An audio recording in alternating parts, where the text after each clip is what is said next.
warm welcome to the Reform Party podcast. It's occurred to me that as I've spoken to various councils over the last few weeks, they seem to be hamstrung in not being able to do the things that they want to do.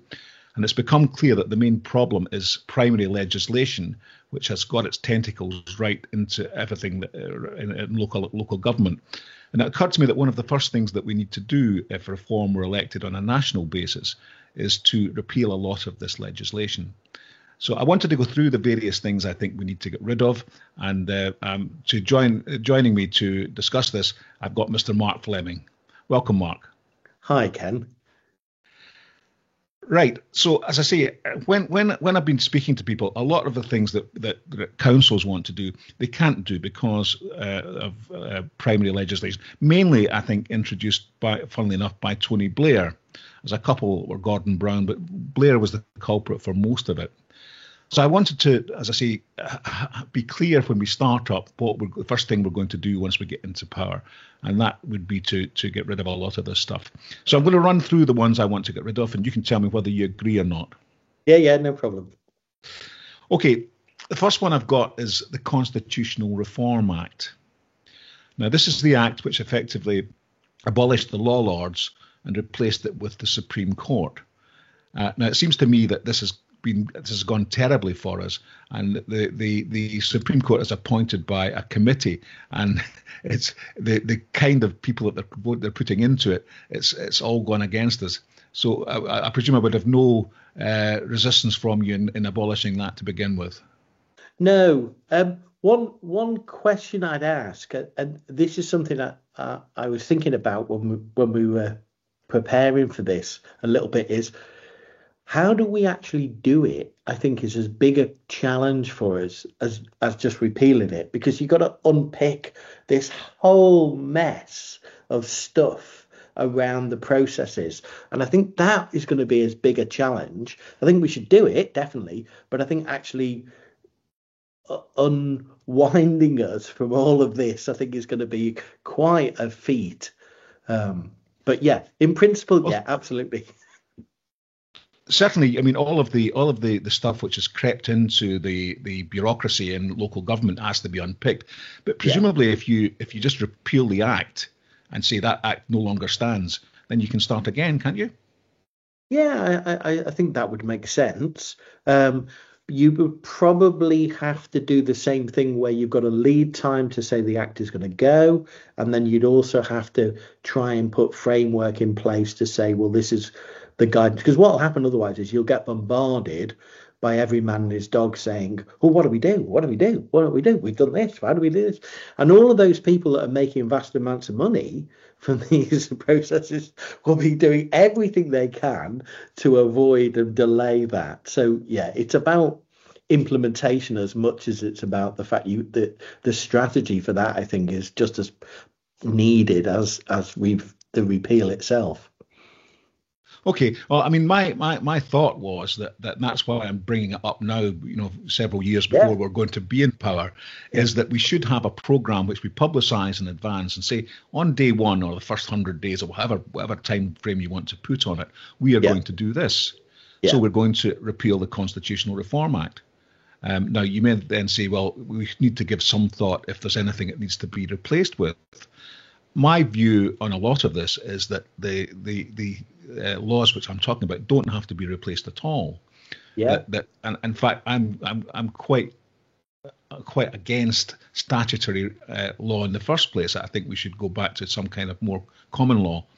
Yeah. But again, it may be that there are certain bits, and that's what I wanted to discuss as we go through each one. If we get rid of it, do we need anything to replace it? So, I mean, the Constitutional Reform Act, presumably if we got rid of it, we might have to think whether we want the law lords back or not. What would your view be? Because I think it's probably better. I think the danger is you've got to keep the judicial process separate from politics as much as possible, because otherwise you just end up with where we are today, where you have influence which shouldn't be there.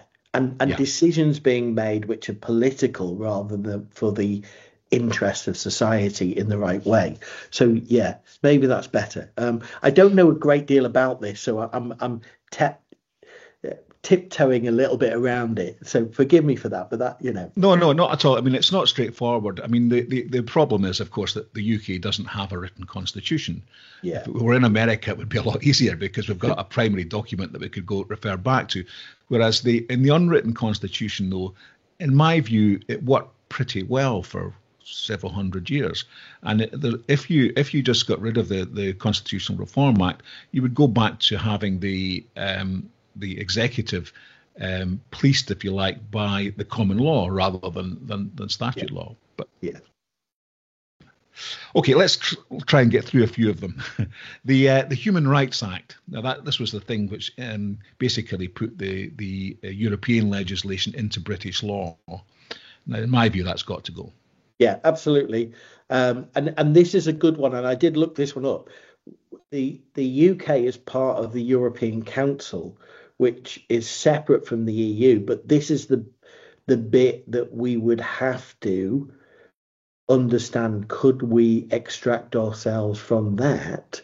Because I know the EU would definitely demand, if you're not going to uphold the Human Rights Act, then you can't be part of this council. So maybe that's not a bad thing. Well, I don't think it's a bad thing at all. I mean, I do think this is one where we do have to replace it with something.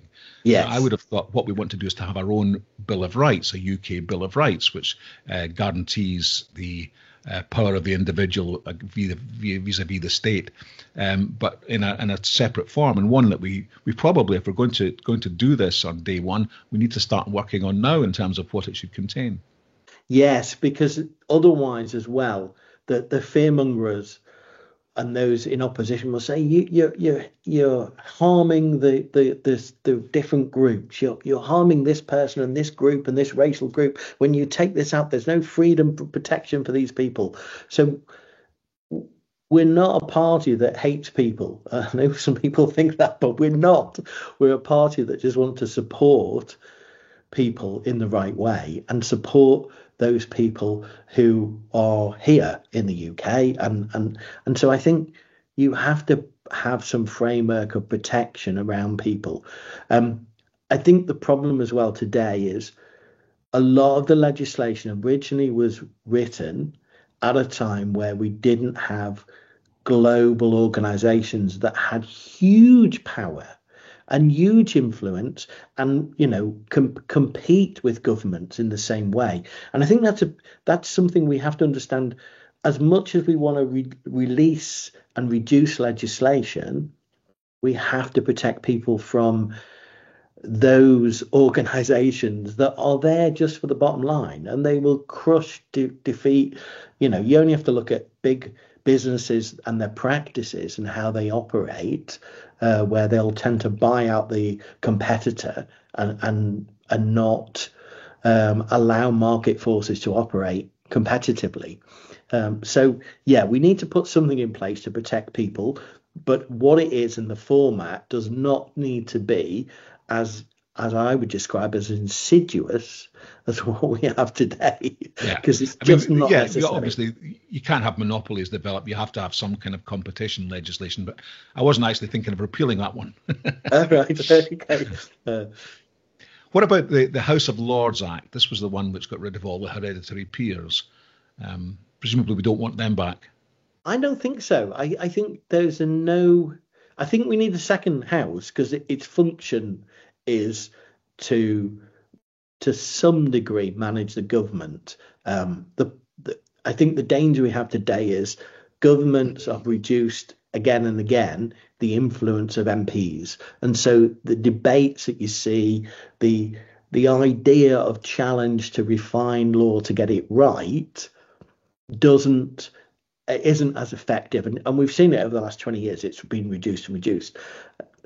And the House of Lords was, to some degree, that safeguard. And they have done a lot of good work in some places.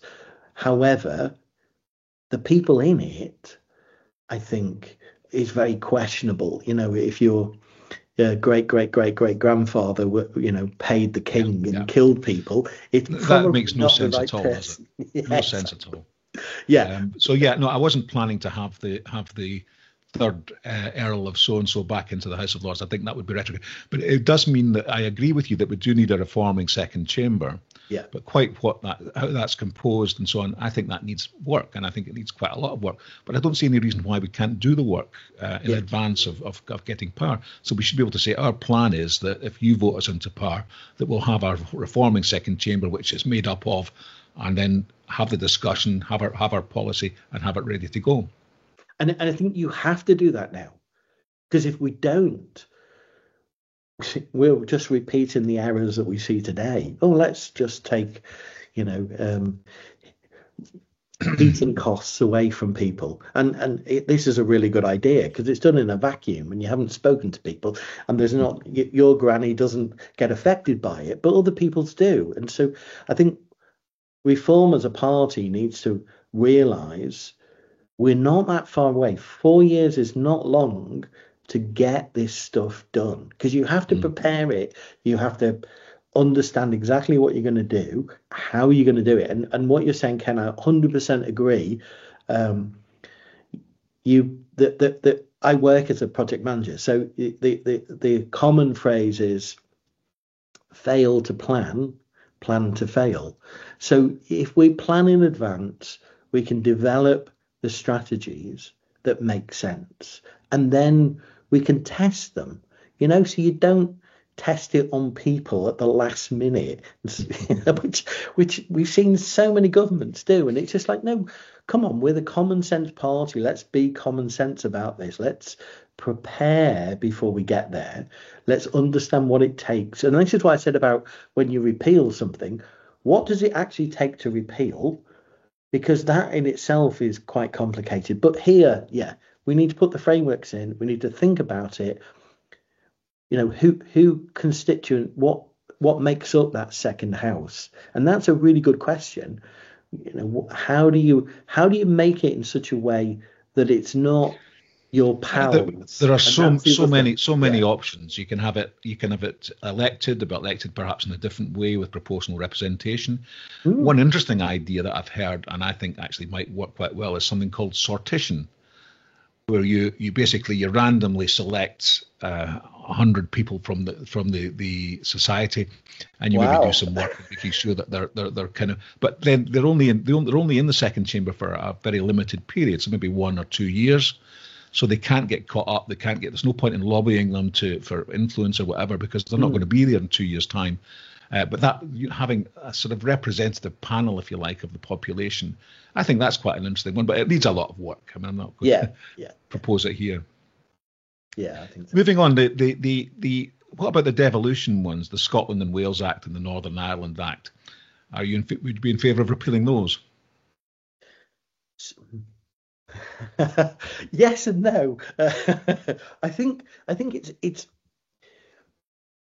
it's a divisive act, but the problem is, I think it's like when the US repealed drinking in the 30s.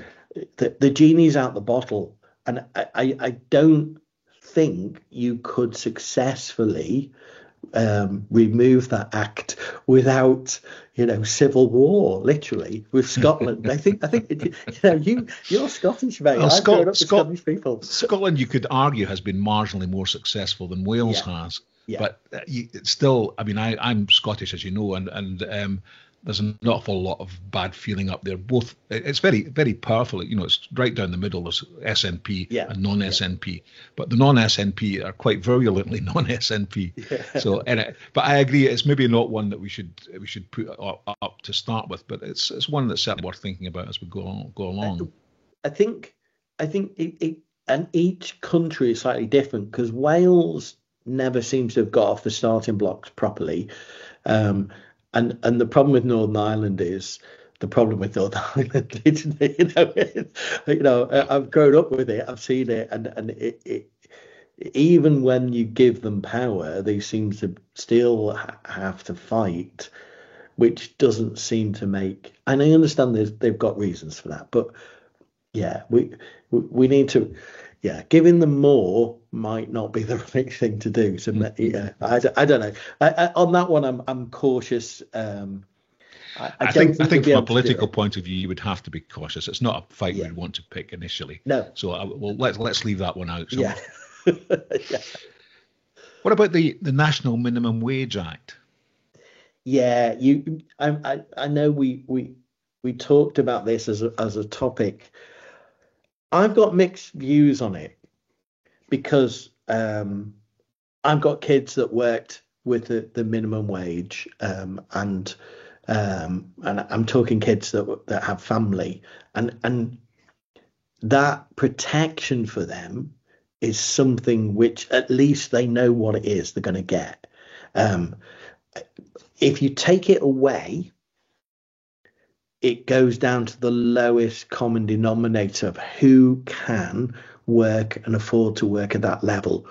And you also, I think, then generate a subsistent layer which will always rely on the state because they can't be elevated out of any level of financial freedom.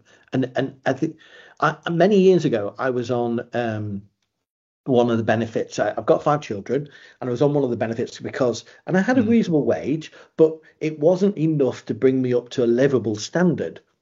And the problem I had was with the benefit, every time I got a pay rise, my benefit reduced, but I still maintained this level. But all of my costs around me were going up. Yeah, So it's it became, yeah, the welfare traps are incredible, and I've got that on the list as well. The Tax Credits Act, which yeah, to my mind was one of the cleverest things Blair did, because what he effectively did was expand the welfare state almost limitlessly, yeah, yeah. because everybody was entitled to tax credits, so everybody then became dependent on the state to a greater or lesser extent for their income. That was from his point of view, it was brilliant. But that for me is why I think there's a need for a minimum wage because, but looking at it from the other side, it hurts small businesses. Mm. And we want to generate more wealth. We want to generate more success, and one of the ways we do that is through small business growth. Is through that development of that entrepreneurship that people want to see. Because the other thing it does is that entrepreneurship lifts people out of an expectation of failure. And one of the things I like about reform is it says, come on, we don't have to be bottom feeders. We can actually elevate ourselves as a society, as a people. So for me, I'm kind of struggling with this one. I see both sides. Let me help you out there, because I think it's a very difficult one. I think again, it's what you were saying. Once you've done something, it's very difficult to reverse it, and very very politically unpopular to reverse it. I mean, I take a very principled, market-led attitude to this, that the market should decide the minimum wage. And from a freedom point of view, if I've got a job that I want done, and its value to me is X amount, and you want to do the job and you're prepared to do it at Y amount, why should anybody else be involved? Why should the state be able to come along and say, just a minute, you can't do that. You can't give Mark that job because it's below the minimum wage. That's nonsense. Yeah. Yeah, as I say, can I give you one more example of this? And Sure. This, I think, is many, many years ago, I worked for a company locally where I live in Wallasey, and it was a company that managed piecemeal, and at the time you got paid for how much you did, and it was like folding documents and stuff like this. And I worked with these guys, and I was a student at the time, young family, but I'd gone back to university, so trying to make ends meet in the summer.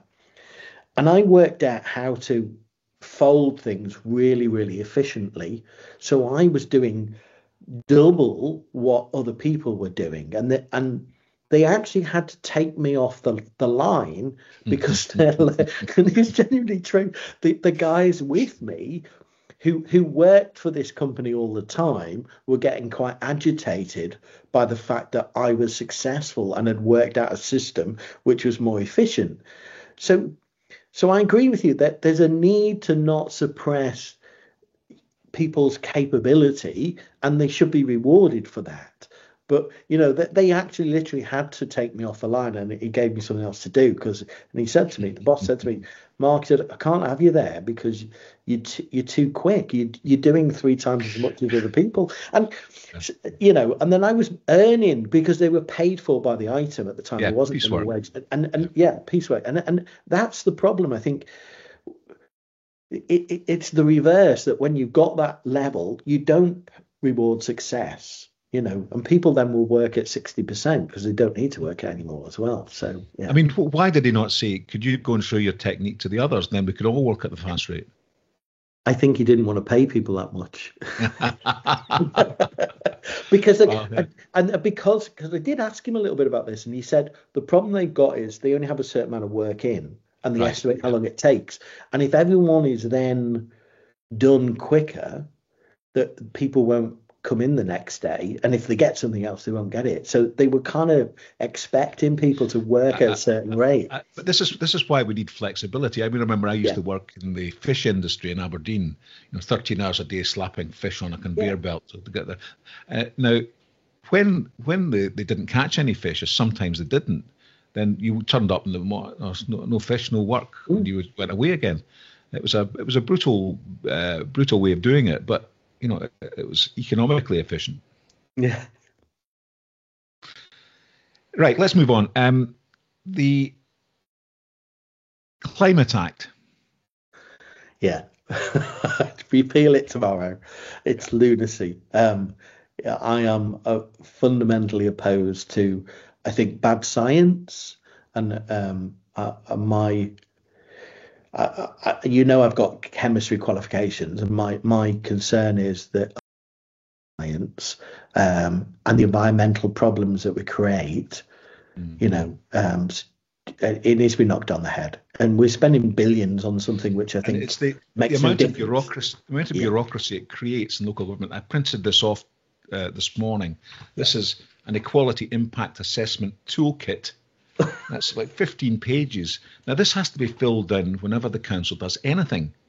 Any policy, whatever it is, has got to go through an equality impact assessment. And it's, the amount of cross-referencing and bureaucracy it creates is astonishing. I think it just has to go. And I think if you did it, all those hidden things as well, you would reduce the volume of work that people do significantly. And it's paper filling, shuffling, form filling, which is irrelevant and will make no difference. Someone filling that form is going to make absolutely no difference in 20 years to how much CO2 there is. It's probably going to, the fact that they're filling it in, they'll breathe out more CO2. It's just nuts. Yeah. So we get rid of the Climate Act. We get rid of the Equality Act, which is the one I was just referring to there with the Equality Impact Assessment. Because again, you have to go through, and on that form, you have to go through each of the protected characteristics individually.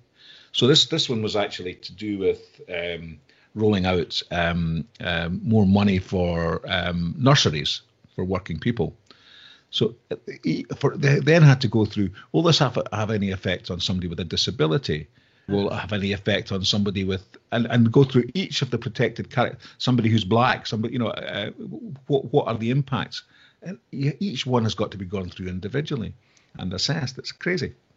Yeah. I didn't realize it was the Equalities Act there. Yeah. Okay. That's nuts as well. Yeah. But the Climate Act's the same. Again, you've got to do a climate impact assessment on everything you do.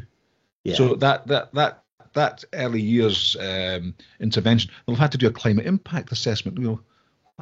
What's it mean? It means nothing. And the problem with it is what do they get from these metrics? Other than an arguing point that people will use politically, it doesn't actually demonstrate anything of any significant value. And yeah, okay, to some degree, some people think they're protected, but really, come on. You only have to stand up and say, oh, I'm this, that, or the other, and everyone will. There's an army of people behind you will go, right, okay, we're going to fight the cause. And we don't need it. Get rid of it. Yeah. The Crime and Disorder Act, this was the one which brought in ASBOs for the first time. Do you think that's necessary?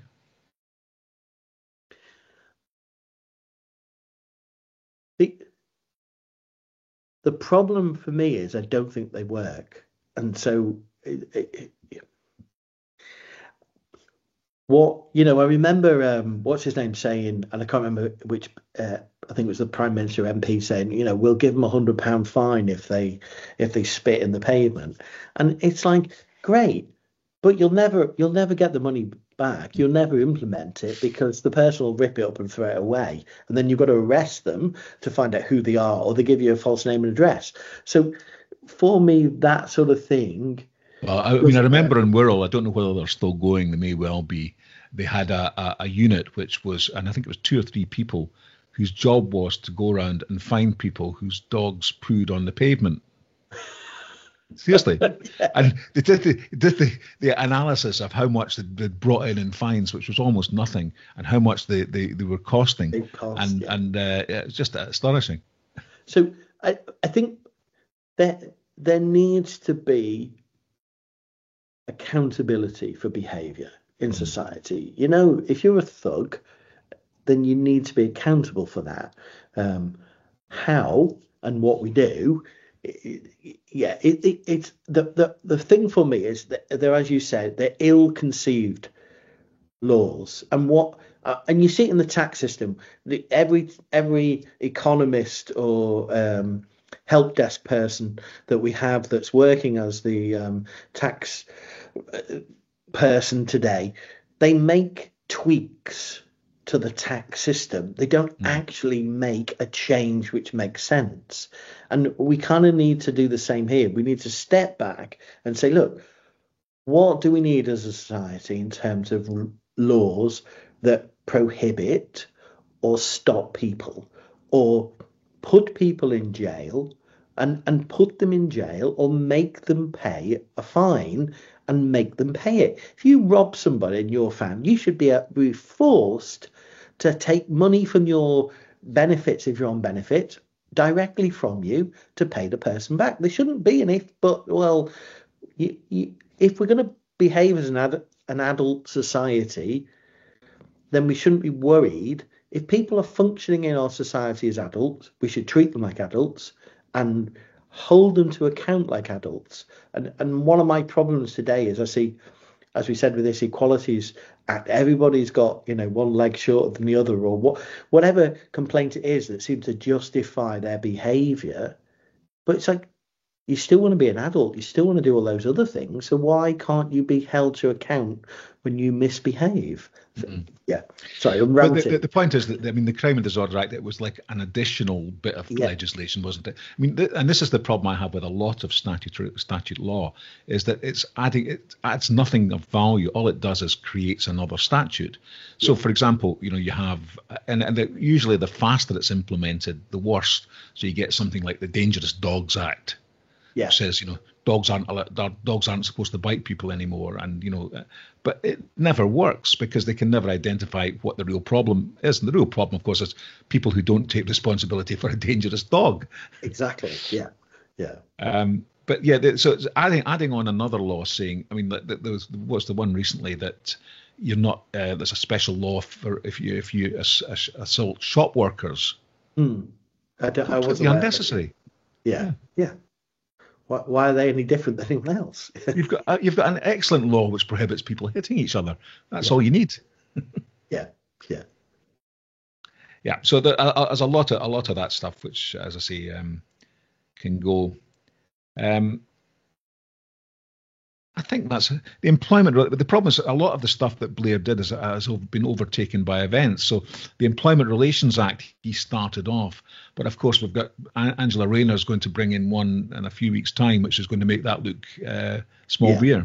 Yeah.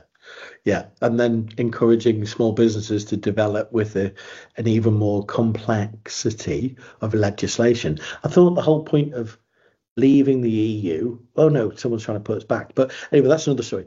But leaving the EU was to reduce legislation to enable better growth and better development of business.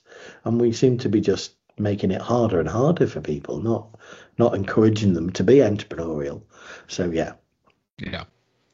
Yeah, I mean, the Tax Credits Act is an interesting one because, as I say, what Blair did with it was effectively infantilize the whole population by making us all dependent on the state. Now, the problem is you can't just roll back it from that in one go because it would be too much of a shock to people. So I think we have to think about what we do. And I think the debate on welfare is a huge one, and one that we need to have in reform. And we need to come up with good policies in terms of what we're going to do with it.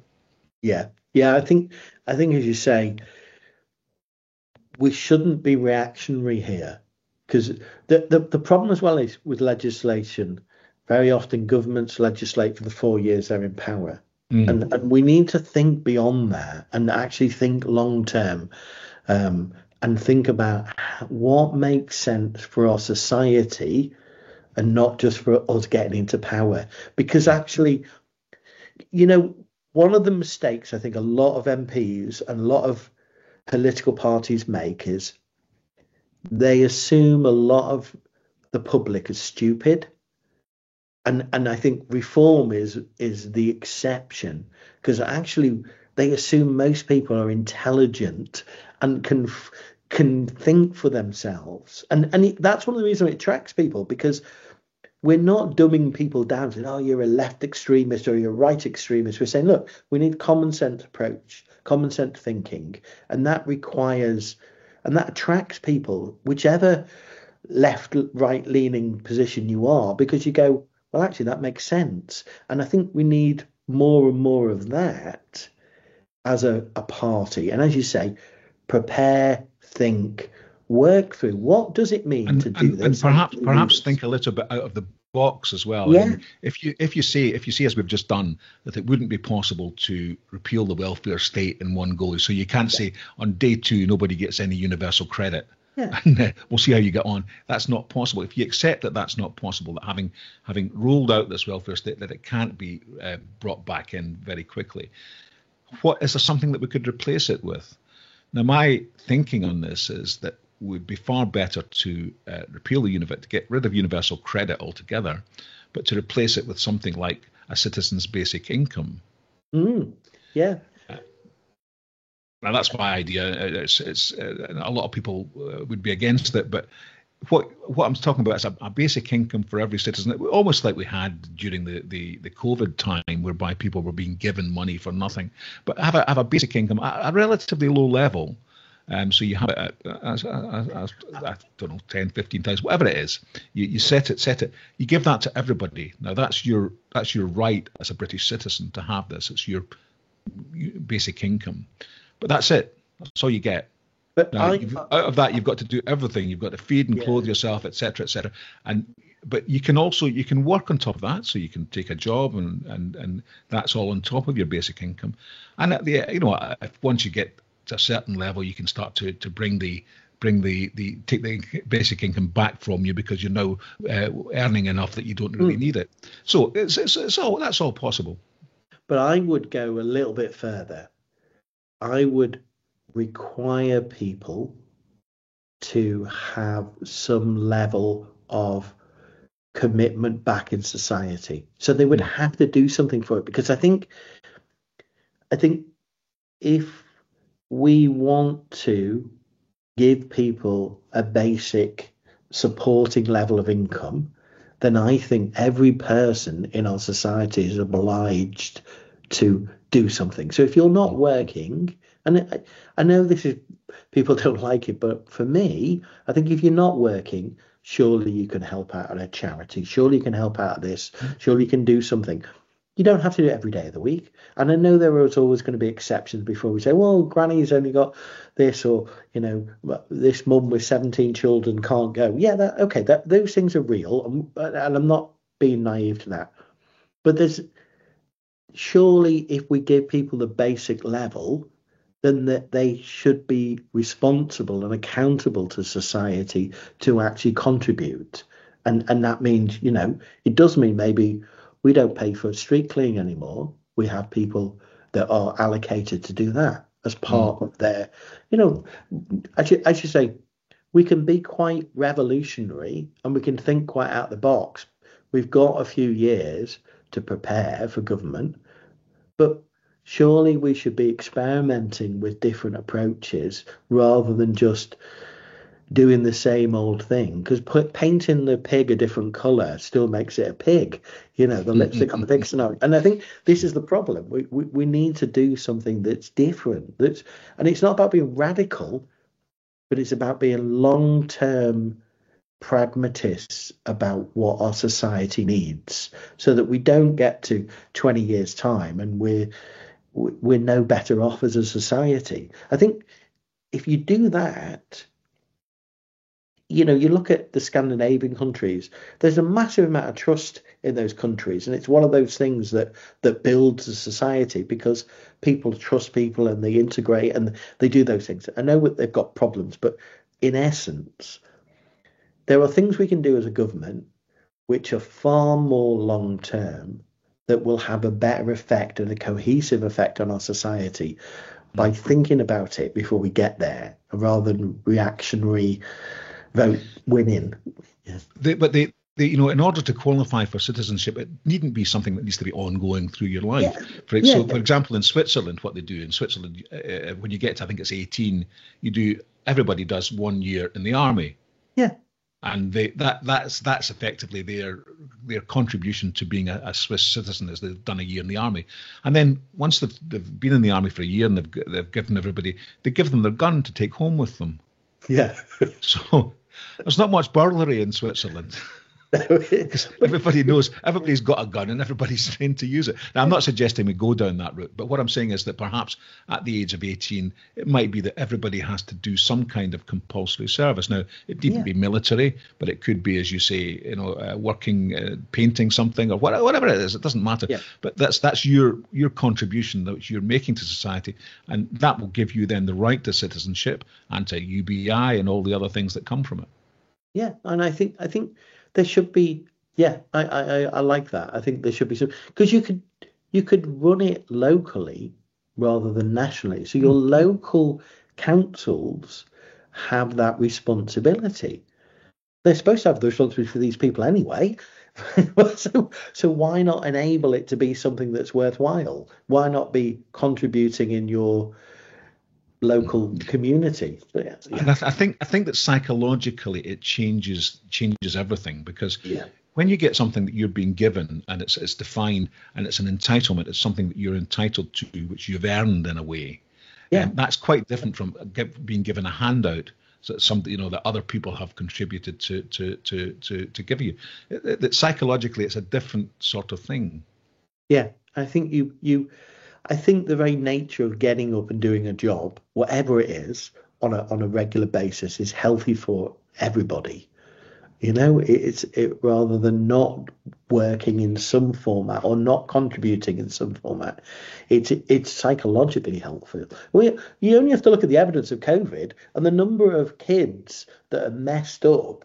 I've got a number of my children who are teachers, and the problems they're still having from COVID, because these kids didn't have structure, because they didn't have things to do.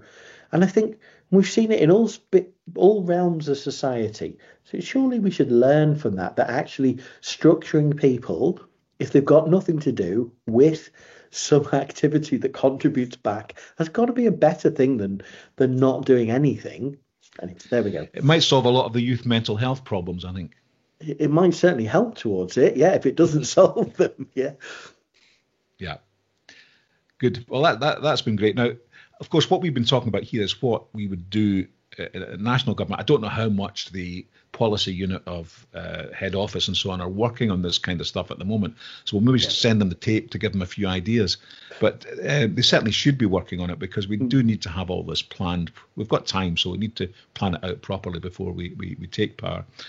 But that's at a national level. At a more local level, we've got a bit of the same problem in Wirral, because it's going to be 2 years before we can possibly get power there and to affect things in terms of Wirral Borough Council. Now, in the other councils which we've already taken over, Zia Yusuf and so on has got his Doge unit working to have a look at all of the wastage and what can be changed in order to make things run more efficiently.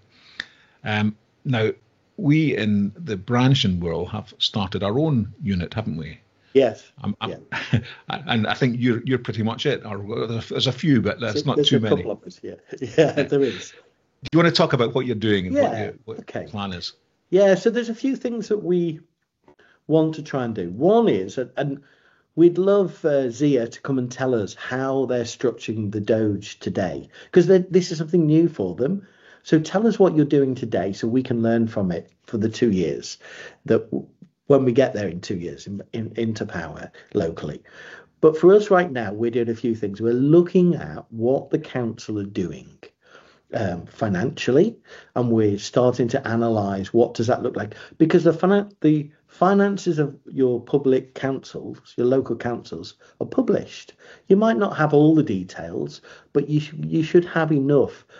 And I think every reform council group, every reform group that's going to intend to get into council should start to look at that today. Start to look at what there is. You can do that. You can go onto the website. You'll find it. You've got to trawl around, but it's there. It's published. So you can start to look and analyse what are they doing. There's lots of tools, AI tools and stuff, and there's enough people, I'm sure, who can give you direction to do this. But we're analysing what they're spending their money on, how they're spending it, what do the contracts look like, how long are they for, or just the basic principles that we can see. You start from there, and then you can start to ask questions, freedom of information questions. Why is this contract 25 years?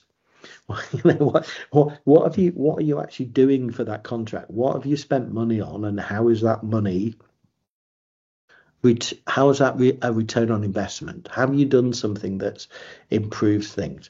The other thing we're doing is we're looking at how they're spending money on other activities. So, for example, schools and stuff. What are they doing efficiently and inefficiently in that? Because you can look at them now. I've got family members who are teachers. So I talk to them about what is your end experience of that and how does that work for you in a school, and then look at what the council are doing and then say, well, how are these two misaligned? Or how are they aligned? I've got one of my grandchildren is in the special needs program, and has a certain particular needs, and that's fine. But I understand the frustration and the hurt of the parents of that child trying to get this all sorted out. So for me, I'm thinking, well, surely I know the council have an obligation, but what are they doing? So that allows me to then start to say, what is going on there? I'm going into detail, but I'll abstract up now. My point is, every single reform group in the country who may not be in council today can start to do things, to think about it, to ask questions. The other thing they can do is go along to their local council meetings. Understand, if you're going to be a councillor, why don't you go along? Understand, have a look at how your councils run, have a look at who's in the council and what are they doing, because you can then start to ask questions about, well, what is the structure of this committee? How come this person's on that committee? How come they're earning more money because they're on that committee but they never attend? So and that, again, you can start to build out some tactics as a group of what you would do differently to improve. I think, really simply, that's it, without going into nth detail. It's about common sense approach. What financially, what are people doing? Should they be spending that money? What are they spending it on? Is it the right spend? Is there, suppliers who are being paid at very small quantities, 100, 200, 300 times. And you got to say, well, is that because they're actually doing a bigger job, but it's been paid for at small amounts in a questionable way? You can look at the contracts as well. Are the contracts really fit for purpose? Who's accountable for the contract? Every single contract in your council should have somebody accountable for it, and is it being reviewed? So if you've got a 5-year contract, every year there should be a review.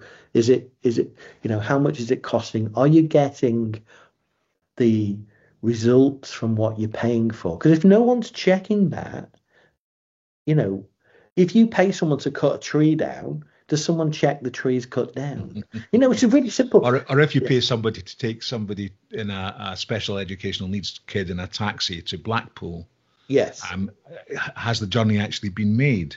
Because this is the sort of thing they're uncovering in other places, that there are contracts that have been put in place which are still being paid, and people are dead, or the thing isn't happening anymore. Yeah, or they're being charged £150 for every 10 miles of the journey. And that, we've got evidence of that in certain. I haven't seen that on the Wirral, but I know of other councils where that has been done. So there are things you can do now to ask those questions, as citizens, you're paying your council tax for these people to run this. So surely you should be interested to see what they're doing.